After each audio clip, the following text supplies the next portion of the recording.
Hello everyone, welcome to Namdev academy YouTube channel. Guys बात करेंगे set number 12 की, देखेंगे जनरल साइंस के मोस्ट इंपॉर्टेंट क्वेश्चंस की अपनी सीरीज चल रही है। तो देखते हैं आज अपना सेट नंबर 12 का फर्स्ट क्वेश्चंस क्या कहता है। तो क्वेश्चन नंबर 1 है, मिस्टर अक्स को एक आर्किटेक्ट ने अपने घर की बाहरी दीवारों को खोखली ईंटों से बनाने की सलाह दी थी। इसके पीछे का रीजन क्या है। गाइज कोई कैंडिडेट है और कैंडिडेट कोई भी है, अक्स है, उसको जो भी इंजीनियर है, आर्किटेक्ट है, उसने कहा था कि तेरा घर है और उसके घर की जो भी बाहर की दीवारें हैं उसको बिल्कुल खोखली ईंटों से बना दो। तो खोखली ईंटों से बनाने के पीछे का रीजन क्या है। एक तो ईंट भरवा होती है और ईंट बिल्कुल खोखली रहेगी, यानी ईंट इस तरीके से होती है, यानी इसका अंदर वाला जो पोर्शन है बिल्कुल ब्लैंक हो। तो खोखली ईंट से घर के चारों तरफ एक चार दीवारें बनाने के पीछे का रीजन क्या है, खोखली ईंटों से क्या फ़ायदा होता है, उसको बारे में यहाँ पे पूछा गया है। देखिएगा यहाँ पे आपका करेक्ट आंसर हो जाएगा ऑप्शन नंबर बी। इमारत को गर्मियों में अंदर से ठंडा रखने और सर्दियों में गर्म से मदद करती है। किस तरीके से मदद करती है, इसके पीछे का रीजन समझिएगा। खोखली ईंट है गाइज, वो क्या करती है, मतलब इंसुलेशन का काम करेगी। किसके प्रति, जो भी हीट है उसके प्रति इंसुलेशन का काम करेगी।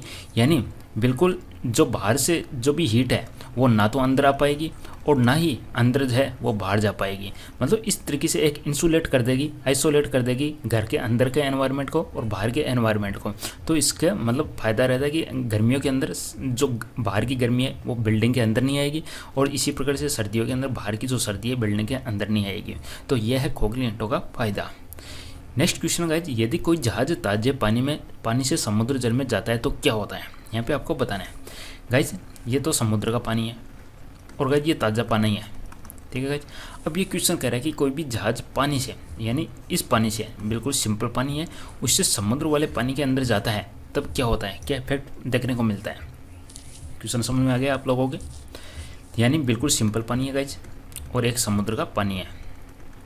यहाँ पे क्या डिफरेंस है, जब यहाँ से इसके अंदर जाएगा जहाज तो क्या होगा, आंसर हो जाएगा आपका ऑप्शन नंबर सी, थोड़ा ऊंचा उठ जाएगा। इसके पीछे का रीजन क्या है गाइज, ताज़ा पानी होता है, इसकी जो सांद्रता होती है गाइज वो कम होती है और जो समुद्र का पानी होता है इसकी सांद्रता गाइज ज़्यादा होती है। अब गाइज यहाँ पे आप देखोगे जैसे ही पानी, सिंपल पानी से जहाज इसके अंदर आएगा तो जहाज पे ऊपर की तरफ एक उत्प्लावक बल लगेगा, ये तो आपको पता है। और ध्यान दीजिएगा गाइज जो बल है, उत्प्लावक बल, वो सांद्रता के डायरेक्टली समानुपाती होता है, ठीक है गाइज। तो ऊपर की तरफ बल लगेगा जो उत्प्लावक बल है आर्किमिडीज के सिद्धांत के अकॉर्डिंग, और इसकी समुद्र के पानी की जो सांद्रता है वो ज़्यादा है, तो इसलिए वो क्या होगा, थोड़ा सा ऊपर उठ जाएगा। कभी नहीं भूल पाओगे, अच्छे से कंसेप्ट क्लियर हो गया। ताजे पानी के कंपेरिजन में समुद्र के पानी की सांद्रता ज़्यादा होती है और जैसे ताज़ा पानी से जहाज समुद्र के पानी में जाएगा तो उत्प्लावक बल लगेगा ऊपर की तरफ आर्किमिडीज के सिद्धांत के अकॉर्डिंग, और जो उत्प्लावक बल होता है वो सांद्रता के डायरेक्टली समानुपाती होता है। नेक्स्ट क्वेश्चन की बात कर लेते हैं गाइज। यहाँ पे वाहनों के पीछे की स्थिति का पता लगाने के लिए ऑटोमोबाइल में उपयोग किए जाने वाले दूरदर्शी किससे बने होते हैं। वाहन के पीछे की स्थिति का देखना है अपने को, यानी अपन को जो रेयर व्यू देखना है, यानी पीछे का हिस्सा देखना है, तो उसके अंदर कौन सा अपन मिरर काम में लेते हैं गाइज। तो गाइज पीछे का हिस्सा देखने के लिए हमेशा काम में लिया जाता है उत्तल दर्पण। उत्तल दर्पण को बोला जाता है कन्वेक्स। पीछे का हिस्सा देखने के लिए हमेशा कन्वेक्स दर्पण, कन्वेक्स मिरर काम में लिया जाता है। ये क्यों काम में लिया जाता है, इसके पीछे का रीजन क्या है। कन्वेक्स मिरर इसलिए से काम में लिया जाता है गाइज, एक तो ये जो ऑब्जेक्ट की जो इमेज है, ऑब्जेक्ट की जो इमेज है गाइज वो छोटी बना देगा, और क्या करेगा, जो फील्ड है वो बहुत ज़्यादा लार्ज दिखेगा। इसलिए क्या होगा कि जितना अपन उत्तल दर्पण काम में लेते हैं तो पीछे से जो भी गाड़ी आ रही है बहुत बड़ा एरिया कवर करते हुए अपने को उस मिरर के अंदर दिखाई देती है। यानी ये जो लार्ज फील्ड व्यू दिखाता है, एक तो लार्ज फील्ड व्यू दिखाता है और साथ ही साथ में जो इमेज की साइज़ है वो छोटी दिखाता है। इस तरीके से उस फील्ड के अंदर बहुत सारे ऑब्जेक्ट्स दिखाई दे जाते हैं अपने को, इसलिए हमेशा उत्तल दर्पण काम में लिया जाता है। और क्या जो हेडलाइट होती है, हेडलाइट होती है तो सामने वाली, उसके अंदर हमेशा अवतल दर्पण काम में लिया जाता है। अवतल को बोला जाता है कनिकेव। नेक्स्ट क्वेश्चन है, ब्लैक बोर्ड काला दिखता है क्योंकि। ब्लैक बोर्ड है वो काला क्यों दिखता है अपने को, इसके पीछे का रीजन क्या है। चार ऑप्शन अपने सामने है। हरे रंग को प्रतिबिंबित करता है, किसी भी रंग को प्रतिबिंबित नहीं करता है, काले रंग को प्रतिबिंबित करता है, या काले रंग को अवशोषित करता है। या तो ब्लैक बोर्ड काले रंग को एब्जॉर्ब करेगा या काले रंग को वापस से ट्रांसमिट कर देगा। तो गाइस इस क्वेश्चन का अपना आंसर हो जाएगा option number D. Black board अपने को काला दिखता है, इसके पीछे का रीजन है कि काले रंग को ये अवशोषित करता है। सिंपल सी बात है। इसी रीजन से गर्मियों के अंदर हमेशा सफ़ेद कपड़े पहने जाते हैं, काले नहीं पहने जाते। काले पहनने से क्या होगा कि जो एनर्जी को, सूर्य की ऊर्जा को अवशोषित कर लेगा और अपने को और ज़्यादा गर्मी लगेगी। और सफ़ेद कपड़ा उसको ट्रांसमिट कर देता है, जो भी किरणें आती है उसको वापस से भेज देता है, ताकि अपना जो वाइट कपड़ा है वो ठंडा रहता है, शरीर को भी ठंडा रखता है। बिल्ली मानव या कोई भी अन्य जानवर की तुलना, बिल्ली है, कैट है, वो मानव या किसी अन्य जानवर की तुलना में बहुत अधिक ऊंचाई से गिरने पर जीवित रह सकती है। इसलिए क्योंकि बिल्ली है, बहुत ज़्यादा ऊंचाई से गिरने के बाद में भी जीवित रह सकती है, बल्कि यदि मनुष्य या कोई अन्य जानवर गिरता है तो वो जीवित रहने की संभावना नहीं है। तो इसके पीछे का रीज़न क्या है? आंसर हो जाएगा ऑप्शन नंबर ए। बिल्ली है, वो तुरंत अपने चारों पंजों पर उतरने के लिए खुद को बिल्कुल बैलेंस बना लेती है, यानी वो अपने चारों पंजों को बैलेंस बना लेती है, इसलिए वो चारों पंजों को एक साथ मतलब ज़मीन पर टेकती है और गिरने के प्रभाव को अवशोषित करने के लिए पैरों को मोड़ लेती है। ये इसके पीछे का रीजन है। कच्चे आम के छिलके को जब नमकीन पानी में पकाया जाता है तो यह घटना किससे जुड़ी है? बताना आपको। कच्चे आम के छिलकों को जब नमकीन पानी में पकाया जाता है तो यह घटना किससे जुड़ी है? देखिए गाइस, ये आपने नाम बहुत बार सुना होगा, रिवर्स ऑस्मोसिस, जिसको अपन शॉर्ट फॉर्म में आरओ बोलते हैं, और अपने घरों के अंदर फिल्टर पानी करने के लिए अपन बोलते हैं ना आरओ लगा दो, तो उस आरओ की फुल फॉर्म में रिवर्स ऑस्मोसिस। ऑस्मोसिस को गाइस हिंदी में बोला जाता है प्रसरण, विपरीत प्रसरण इसका नाम हो जाता है। तो इस क्वेश्चन का अपना आंसर क्या होगा? कच्चे आम के छिलके को जब नमकीन पानी में पकाया जाता है तो यह घटना किससे जुड़ी है? तो गाइस ये घटना जुड़ी है ऑप्शन नंबर बी, यानी ऑस्मोसिस से जुड़ी है, प्रसरण से जुड़ी है। प्रसरण होता क्या है चीज़ गाइस, वो समझिएगा। मेरे पास एक सॉल्यूशन तो ये है और एक सॉल्यूशन मेरे पास ये है, दो प्रकार के सॉल्यूशन है, दो प्रकार की विलयन है। अब गाइस ध्यान में रखना, उनकी सांद्रता भी अलग अलग है। इसकी जो कंसंट्रेशन सांद्रता वो अलग है, इसकी कंसंट्रेशन सांद्रता अलग है। तो प्रसरण क्या होता है? विभिन्न सांद्रता वाले घोलों में से, ठीक है, एक विशेष प्रक्रिया के द्वारा इनके अंदर वो होता है डिफ्यूजन होता है, विसरण प्रक्रिया होती है। दो भिन्न भिन्न सांद्रता वाले विलयनों के बीच में यदि विसरण प्रोसेस होता है तो उसको कहते हैं अपन प्रसरण। तो यहाँ पे अपना आंसर हो जाएगा प्रसरण की वजह से वो सिकुड़ता है। यदि 1 kg के द्रव्यमान वाली वस्तु को 1 न्यूटन के बल के अधीन किया जाता है तो वह किसके साथ चलती है? यहाँ पे गाइस आपको m दे रखा है 1 kg, यहाँ पे आपको बल दे रखा है 1 न्यूटन। अब आपको आंसर बताना है कि वो किसके साथ चलेगी। यहाँ पे गाइस आपको क्वेश्चन में स्पीड दे रखा है, यहाँ पे किलोमीटर पर सेकंड की स्पीड, यहाँ पे स्पीड दे रखी है, यहाँ पे आपको त्वरण दे रखे हैं। तो यहाँ पे आंसर क्या होगा गाइस? सिंपल सी बात है, अपना फॉर्मूला होता है F बराबर m इंटू ए होता है। तो यानी अपने पास F है, m है, तो अपने को इस क्वेश्चन से मिलेगा F बाई एम से, यानी त्वरण देखने को मिलेगा। और F कितना है? F 1 न्यूटन है और आपका जो द्रव्यमान है वो है 1 kg। तो ये त्वरण हमेशा होता है 1 मीटर प्रति सेकेंड स्क्वायर। तो गाइस इस क्वेश्चन का अपना आंसर हो जाएगा ऑप्शन नंबर सी। तो इस क्वेश्चन से अपने को देखने को मिलेगा त्वरण देखने को मिलेगा, एक्सीलरेशन देखने को मिलेगा। नेक्स्ट क्वेश्चन है, एक आदमी द्वारा जमीन पर डाला गया दबाव सबसे अधिक तब होता है जब, दबाव सबसे ज़्यादा कब होगा? जब जमीन पर लेटा हुआ है, या एक पैर की उंगली पर खड़ा है, या जमीन पर दोनों पैर सपाट के साथ खड़ा है, या उपरोक्त सभी सेम दबाव डालते हैं। और अपने से गाइस क्वेश्चन पूछा गया है कि समान दाब कब डलेगा सबसे अधिक। देखिए गाइस बहुत ही सिंपल सा क्वेश्चन है, दाब बराबर हो जाता है बल बटे क्षेत्रफल, pressure equal to force upon area, simple सी बात है। अब गाइस ये क्वेश्चन कह रहा है कि दाब सबसे ज़्यादा कब होगा? दाब ज़्यादा कब होगा? जब आपका एरिया है वो मिनिमम होगा, सिंपल सी बात है। दाब ज़्यादा कब होगा? जब आपका एरिया मिनिमम होगा। और गाइस ज़मीन के ऊपर सबसे कम जगह किस कंडीशन में घेरता है? ज़मीन पर लेटता है तब तो बहुत ज़्यादा एरिया घेरेगा। ज़मीन एक पैर की अंगुली पर खड़ा है, ओनली सिंगल अंगुली पे खड़ा है, तो गाइस तो एरिया बहुत ही कम हो गया। तो इस क्वेश्चन का अपना आंसर हो जाएगा ऑप्शन नंबर बी। क्लियर है? प्रेशर की यूनिट होती है गाइस दाब की पास्कल होती है, फोर्स की न्यूटन होती है, एरिया की मीटर स्क्वायर होती है, आयतन की मीटर क्यूब होती है। क्लियर है? नेक्स्ट क्वेश्चन नंबर 10 की बात करते हैं गाइस। चलती ट्रेन में एक यात्री 5 रुपये का सिक्का उछालता है, सिक्का उसने ऊपर की तरफ उछाला है, ट्रेन चल रही है गाइस। ओके गाइस, यदि सिक्का उसके पीछे गिरता है तो ये सिक्का आके यहाँ पे कैंडिडेट बैठा है, उसने उछाला ऊपर और सिक्का आके कहाँ गिरा? उसके पीछे गिरा। तो ट्रेन को स्थिर किसके साथ चल रही है? तो ट्रेन गाइस स्थिर त्वरण के साथ में चल रही है, या गति के साथ में चल रही है, वेग के साथ में चल रही है? बताइएगा। ट्रेन किस किस के साथ में चल रही है, कांस्टेंट स्पीड होगी, कांस्टेंट वेलोसिटी होगी, कांस्टेंट एक्सीलरेशन होगा, क्या इसका अपना करेक्ट आंसर बनेगा। तो गाइस देखिएगा, सिंपल सी बात है। अब यदि ट्रेन की स्पीड सेम होती है, ट्रेन की स्पीड सेम होती तो गाइज क्या होता, ये जो कॉइन इसने उछाला वो कॉइन वापस उसी के हाथ में आके गिरता। यदि स्पीड सेम होती तो अब ये कॉइन गिर रहा है उसके पीछे पीछे गिर रहा है, इसका मतलब स्पीड तो सेम नहीं है। पीछे गिर रहा है इसका मतलब वो क्या है, एक्सीलरेट ही नहीं, मतलब ट्रेन की स्पीड बढ़ा दी गई है, फिर ट्रेन की स्पीड को बढ़ा दी गई है, समझिएगा। ट्रेन की स्पीड को बढ़ाएगा तभी तो ट्रेन का में बेटा कैंडिडेट आगे निकल गया। और ये जो कॉइन है, कॉइन की स्पीड अभी भी वही रहेगी जो ट्रेन की पहले स्पीड थी, क्योंकि जिस टाइम कॉइन को उछाला गया था उस टाइम जो ट्रेन की स्पीड थी तो कॉइन की स्पीड तो वही रहेगी। लेकिन जैसे ट्रेन ने अपनी स्पीड बढ़ा दी तो उस व्यक्ति की भी स्पीड बढ़ जाएगी, तो व्यक्ति तो आगे निकल जाएगा और कॉइन आके पीछे गिर जाएगा। तो इस क्वेश्चन का अपना आंसर हो जाएगा, ट्रेन को स्थिर एक्सीलरेशन के साथ चल रही है, यानी उसके बाद में ट्रेन को त्वरित कर दी जाती है। अवतरण को आप रिटार्डेशन बोल सकते हो, यानी स्पीड को, त्वरण को कम करना। तो इस क्वेश्चन का अपना आंसर हो जाएगा option number A. Next question guys, जैसे ही सूर्य का प्रकाश वायुमंडल से गुजरता है, किरणें वहां मौजूद धूल, पराग, कालिक और अन्य सूक्ष्म कणों से बिखर जाती है। हालांकि जब हम ऊपर देखते हैं तो आकाश मध्य दिवस के दौरान नीला दिखाई देता है, क्योंकि दिन के समय में हमें आकाश नीला क्यों दिखाई देता है गाइज, इसके पीछे का रीजन क्या है। दिन के समय में हमें आकाश नीला क्यों दिखाई देता है, तो गाइज यहाँ पे आपका करेक्ट आंसर हो जाएगा ऑप्शन नंबर बी, नीली रोशनी सबसे ज़्यादा बिखेरता है, क्योंकि नीली रोशनी सबसे ज़्यादा बिखेरती है इसलिए। देखिए गाइज, अपन बात करें जो भी प्राइमरी कलर्स है, प्राइमरी कलर्स कौन कौन से है, रेड है, ग्रीन है और आपका ब्लू है, ये है आपके प्राइमरी कलर्स।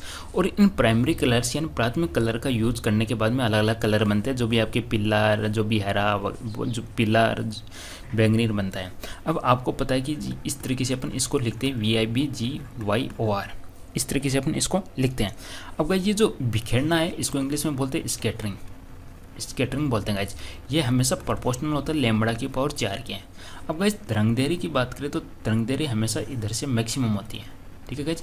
तो आप प्राइमरी कलर देखिएगा, आपका रेड हो गया, आपका ग्रीन हो गया, आपका ब्लू हो गया। तो आप देखोगे कि लैम्बडा किसकी कम है, ब्लू की लैम्बडा कम है। अगर ब्लू की लैम्बडा कम है तो इसके जो स्कैटरिंग कैपेसिटी है वो हमेशा ज़्यादा रहेगी, इसलिए नीला रोशनी सबसे अधिक बिखेरता है। पता चल गया नीला ही क्यों बिखेरता है। प्राथमिक कलर अपने पास में है लाल, नीला, हरा, और इसमें हम देखेंगे कि जो नीला कलर है उसकी तरंगदैर्घ्य कम होती है। तरंगदैर्घ्य कम होने की वजह से उसकी जो स्कैटरिंग है, बिखेरने की कैपेसिटी है, वो हमेशा ज़्यादा होगी। इस वजह से अपने को आकाश नीला दिखाई देता है। क्लियर। बैक्टीरिया किसके द्वारा खोजा गया, बैक्टीरिया को हिंदी में बोला जाता है जीवाणु, विषाणु वायरस को बोला जाता है। और यहाँ पे अपना करेक्ट आंसर हो जाएगा एंटोनियो वन ल्यूवेनहॉक। ल्यूवेनहॉक अपना करेक्ट आंसर हो जाएगा। ल्यूवेनहॉक वायरस की खोज की गई गाइज इवान वॉस्की के द्वारा। नेक्स्ट क्वेश्चन की बात कर लेते हैं गाइज, स्कर्वी किस विटामिन की कमी के कारण होता है। मसूड़ों में खून आता है उसको कहते हैं स्कर्वी, और ये किस बीमारी की वजह से होता है, ये होता है हमेशा गाइज एस्कॉर्बिक एसिड की वजह से। एस्कॉर्बिक एसिड किसको बोला जाता है, विटामिन सी को बोला जाता है। यहाँ पे अपना करेक्ट आंसर हो जाएगा एस्कॉर्बिक एसिड, ठीक है। विटामिन ए को बोला जाता है गाइज रेटिनॉल बोला जाता है, रक्त एक्टोपिसिन, ठीक है। और के हो जाएगा अपना फाइलोक्विनोन हो जाता है, ठीक है। थोरा ये हो जाएगा आपका राइबोफ्लेविन हो जाएगा। क्लियर। B2 को अपन राइबोफ्लेविन बोल देते हैं, के को फाइलोक्विनोन बोलते हैं, ए को रेटिनॉल बोलते हैं और सी को बोलते हैं एस्कॉर्बिक एसिड। इस क्वेश्चन का अपना आंसर हो जाएगा ऑप्शन नंबर सी। आचरस सपोटा किसका वैज्ञानिक नाम है। यहाँ पे गाइज आपको वैज्ञानिक नाम बताना है, या तो आप इसको आचरस सपोटा बोल दीजिएगा या आप इसको मनीलकारा जपोटा भी बोल सकते हो, ZPOTA। ये दोनों किसके नाम है गाइज, तो यहाँ पे आपका करेक्ट आंसर हो जाएगा ऑप्शन नंबर डी, चिक्कू के नाम है। Okay guys. शरीफा क्या होता है गाइज, शरीफा होता है सीताफल, आपने सुना होगा, उसी को बोलते हैं शरीफा। इसको कस्टर्ड एप्पल भी बोला जाता है, इसको कस्टर्ड एप्पल भी बोला जाता है। और इसका गाइज जो नाम है वो है अनोना, अनोना स्क्वालोसा, इस तरीके से नाम है अनोना स्क्वालोसा। किसका है गाइज, इसका सीताफल का।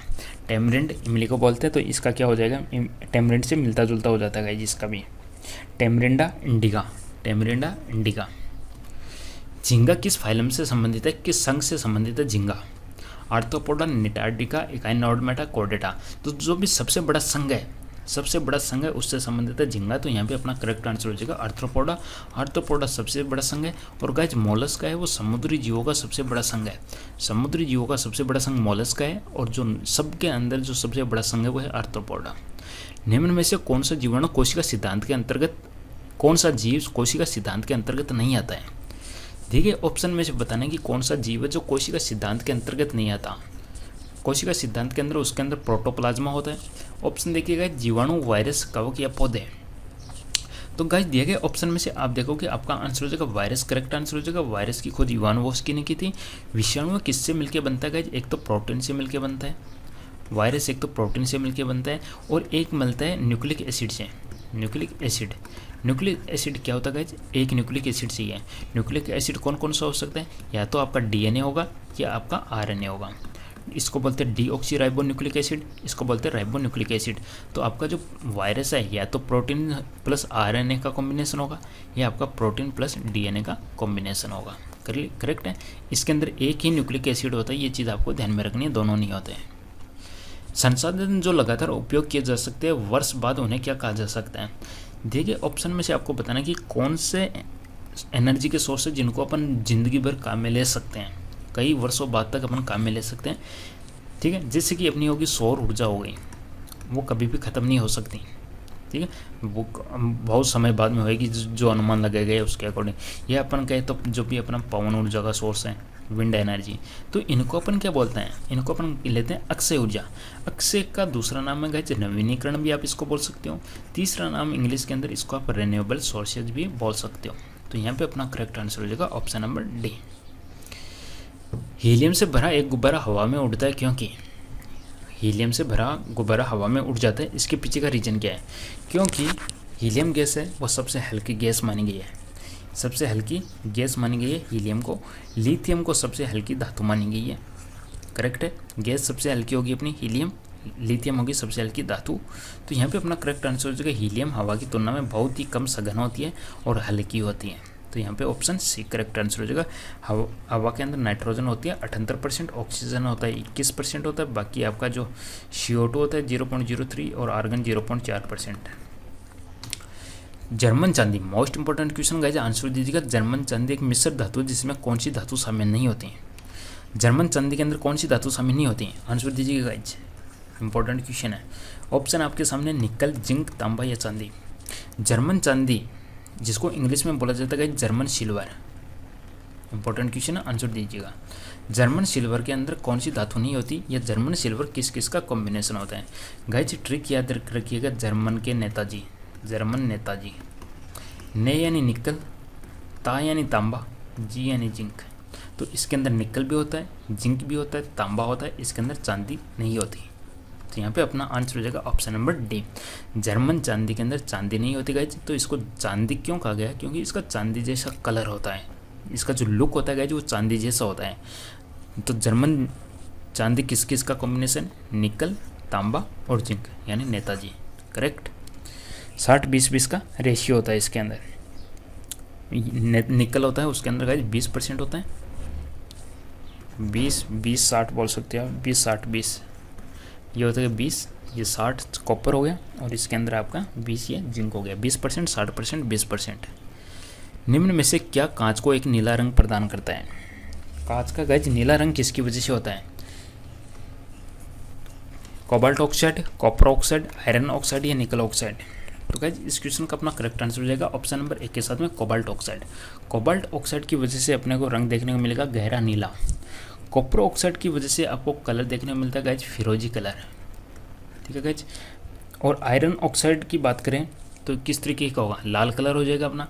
और निकल ऑक्साइड में किस तरीके का हो जाएगा? इसका नहीं पूछा जाएगा, या तो आपसे पूछा जाएगा कोबाल्ट ऑक्साइड हो गया नीला, कॉपर ऑक्साइड फिरोजी कलर हो गया, आयरन ऑक्साइड हो गया लाल कलर हो गया। क्लियर है। नेक्स्ट क्वेश्चन की बात कर लेते हैं। फ्लोरोसेंट ट्यूब में सामान्य रूप से इस्तेमाल किया जाने वाला पदार्थ कौन सा है? फ्लोरोसेंट ट्यूब होती है जो घरों के अंदर काम आती है, उसके अंदर कौन सा पदार्थ भरा जाता है गाइज? तो गाइज यहाँ पे आपका करेक्ट आंसर हो जाएगा ऑप्शन नंबर सी के साथ में मरकरी वाष्प और आर्गन, यानी Hg की वाष्प भरी जाती है और आर्गन भरी जाती है, और इसको एक्साइटेड किसके द्वारा किया जाता है, इलेक्ट्रिसिटी प्रोवाइड करके इसको उत्तेजित किया जाता है। तो यहाँ पे आंसर हो जाएगा ऑप्शन नंबर सी। निम्न साधन में से कौन सा एक महासागर में डूबी हुई वस्तुओं का पता लगाने के लिए उपयोग किया जाता है। महासागर में डूबी हुई वस्तुओं का पता लगाने के लिए, समुद्र के अंदर जो भी वस्तुएं हैं उनका पता लगाने के लिए अपन सोनार टेक्निक काम में लेते हैं। इसको इंग्लिश में बोला जाता है SONAR, और साउंड नेविगेशन एंड रेंजिंग इसकी फुल फॉर्म है। और ट्रांसमीटर रिसीवर का ये कॉम्बिनेशन होता है, सिग्नल ट्रांसमिट किया जाता है, वस्तु से टकरा के वापस से इस पर रिसीव होता है, उसके अकॉर्डिंग पता लगाया जाता है वस्तु की पोजीशन का। इनमें से कौन सा एक वेक्टर क्वांटिटी नहीं है। गाइज आपको बताना कि कौन सा सदिश राशि नहीं है। सदिश राशि नहीं है।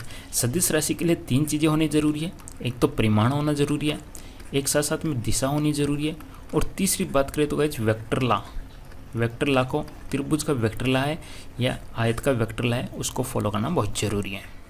ठीक है गाइज, परिमाण होने चाहिए, दिशा होनी चाहिए और वेक्टर लॉ को फॉलो करना चाहिए। ये 3 कंडीशन होनी चाहिए सदिश राशि होने के लिए। देखिएगा, विस्थापन होता है हमेशा सदिश राशि होती है। वेग आपका वेलोसिटी है वो सदिश राशि होती है। बल आपका सदिश राशि होती है। आयतन आपकी अदिश राशि होती है। तो इस क्वेश्चन का अपना आंसर हो जाएगा option number D.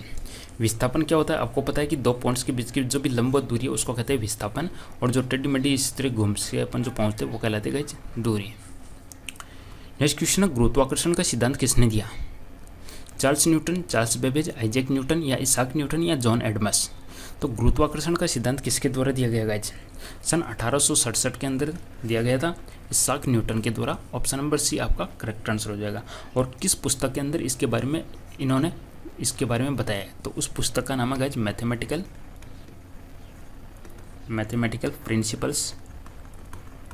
Principles of natural philosophy.